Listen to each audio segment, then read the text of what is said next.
4 పీసులు తీసుకున్నానండి బ్రెడ్. సైడ్లు కట్ చేసుకుందామండి. దోసకాయ తురుములో గ్రీన్ చట్నీ కలుపుకుందామండి. క్యారెట్ లో టమాటా సాస్ కలుపుకుందామండి.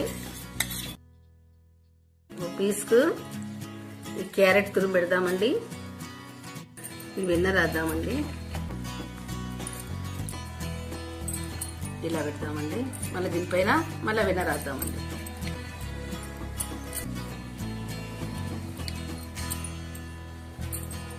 దోసకాయ తురుము పెడదామండి. దీనికి ఇట్లా పెడతామండి.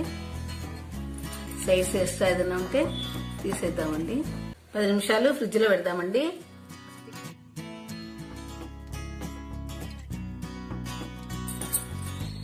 శాండ్విచ్ రెడీ అండి.